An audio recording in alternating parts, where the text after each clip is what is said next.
जेमती कवि दरदी कवि थिले सेमती गोटे दरदी व्यक्तित्व थिले समस्त संगे भल थिला मो जानिबारे तांकर कहा संगे खराब थिबार मु जानिनी भारी मिष्टभाषी एवं अति अत्यंत फाइन जेंटलमैन मो कहवा अनुसार मो संगे तांकर खूब भल संपर्क थिला जदिओ से कवि आ मु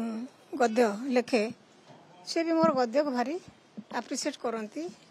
आउ मझे मझे फोन कर दियंती तांका तरफरु आगे कौन है कौन ना ना ना केमी अच्छ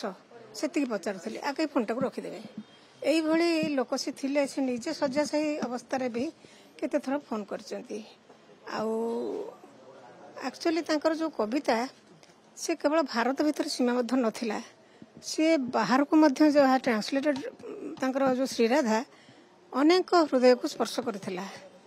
मोर मन अच्छे मु ऑस्ट्रेलिया जड़े कवि को भेटी थी लेखिका जुडिथ रोड्रिगो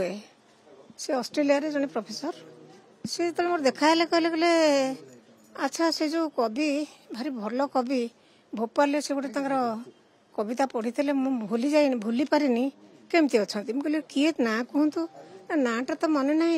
डेंगा है सफा रंग हैंडसम मुझे रमाकांत रथ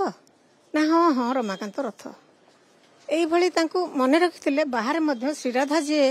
शुणी कि पढ़ी भूली हेनी श्रीराधार कवि मरती ना सी बंची रे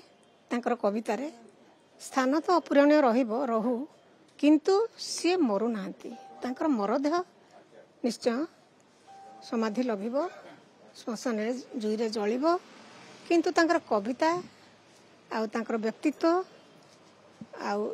युवगोष्ठी उपर से जहाँ प्रभाव पकईचंती आ गोटे सब बड़ कथा है से एते बड़ कवि एते उच्चता तांकर कवि भाव में ये छोट छोट कवि मानकर पिला कवि मानकर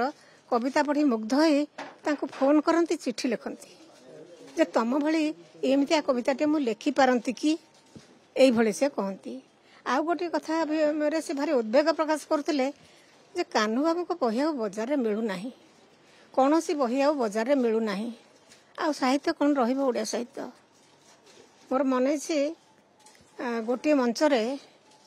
बोधे से मंच मन पड़ूनी गोटे लिटफेस्ट कलिंग लिटफेस्ट गोटे मिस्टिक लिटरेचर बोली गोटे सेसन रखी से थिलु आम सीताकांत महापात्र मनोज दास रमाकांत रथ आ गोटे अविस्मरणीय स्मृति से गोटे मंचरे आम एकाठी होइथिलु बहुत थर मु संगे गोटे मंचरे एकाठी होइछि गोटे मंचरे सम्मानित होइछि आ भूली पार नहीं कवि हिसाब रे जेमती दरदी मनीष हिसाब रे सेमती दरदी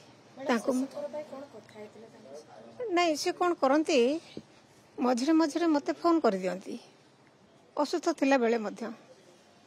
मु देखे जमी रमाकांत मुझे सांगे सांगे व्यस्त हो पड़े मुझे आज्ञा केमती अच्छा नमस्कार नाई नाई नाई किसी दरकार ना खाली केमी अच्छ भल अच्छ मुझे आज्ञा भल अच्छी आपण ना भल अच्छी एतिकी फोनटा रखी दियंती माने तांको तरफ से 5 थर फोन करेंगे मो तरफ फोन करने साहस करे नहीं मुझे कौ अवस्था थे कौन थे फोन धरिया डाक्तर कहते कि नाई एमतिया कथा आ से शଯ୍ୟାଶାୟୀ है टे देखी बोली आसी बोली इंदिरा दास भौणी से मोर बांधवी चल जीवा इंदिरा दिने तुम घर को जाई जीवा जीवा जीवा कहीकि मु आज आसुची यही हूँ आम मानकर सब प्रकृति ठिकना समय आम पहुँची पारना ताहा मोर बड़ दुख ही रहीगला।